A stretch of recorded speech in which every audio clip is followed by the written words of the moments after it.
कल अपने दल की ओर से हम सब भी गए थे।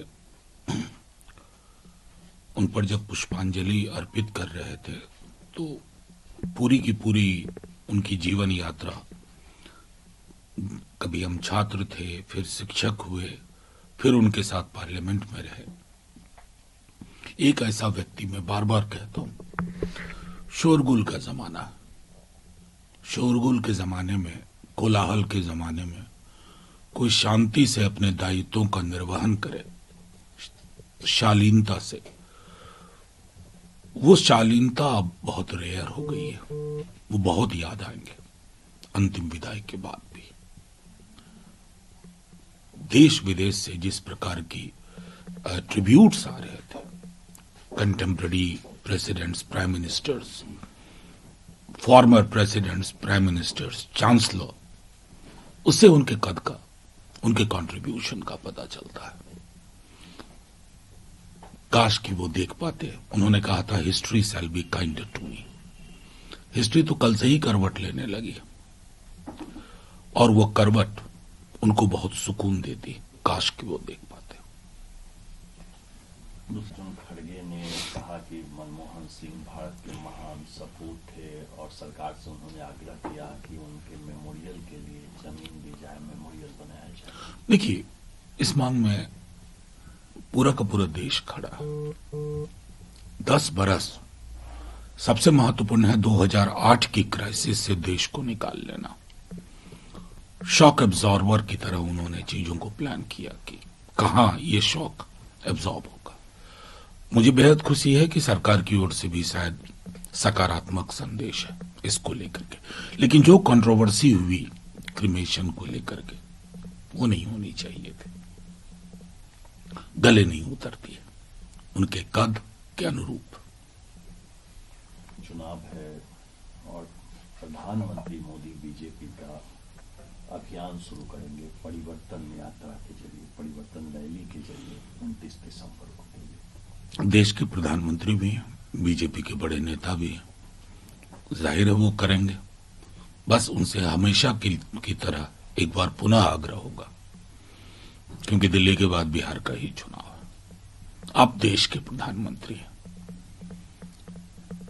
वो गरिमा बरकरार रहनी चाहिए आपकी ओर से भी और आपके प्रतिपक्ष में जो लोग हैं उनकी ओर से भी। ये अगर बरकरार नहीं रहती है तो लोकतंत्र, कितनी बार कहूं, कमजोर सा दिखता है। बिहार में भी जो प्रोटेस्ट चल रहा है और इसको लेकर लगातार आपकी जो पार्टी है आरजेडी उसको न सिर्फ समर्थन दे रही है छात्रों को, बल्कि यह भी बता रही है कि जो मुख्यमंत्री हैं यहाँ के, जो महत्वपूर्ण मुद्दे हैं उस पर खामोश है। लग नहीं रहा कि बिहार में कोई मुख्यमंत्री, देखिए, इस तरह की बात ये बात कहने में पीड़ा होती है, क्योंकि हमारे साथ भी उन्होंने काम किया। लेकिन पीड़ा अपनी जगह, सच तो यही है। मुख्यमंत्री जी के निर्णय कौन ले रहा है, उन तक चीजें पहुंच भी रही हैं या नहीं, ये चिंता का विषय। मैंने पहले भी कहा था कि ये बच्चे, अभ्यर्थी चांद का टुकड़ा आपसे नहीं मांग रहे। हमारे पास साक्ष्य हैं, तो बीपीएससी के पास भी होंगे कि 45-50 मिनट विलंब से आपने क्वेश्चन पेपर दिया और वक्त पे, बिल्कुल वक्त पे ले लिया। इसे क्या माना जाए? ये उनके भविष्य के साथ खिलवाड़ नहीं है। उसके बाद आप विजुअल्स देखिए, कोई भी स्टूडेंट वैंडलिज्म नहीं कर रहा था। आप किस तरह लाठियां बरसा रहे थे, मतलब पूरा का पूरा पुलिस स्टेट। जब सेवानिवृत्त अधिकारी चलाएंगे और पूरी तरह, मैं ईमानदारी से कहूं, बीजेपी ने उस अधिकारी के माध्यम से कंट्रोल कर लिया, तो कष्ट भी होता है कि नीतीश जी के राजनीति को हो क्या गया।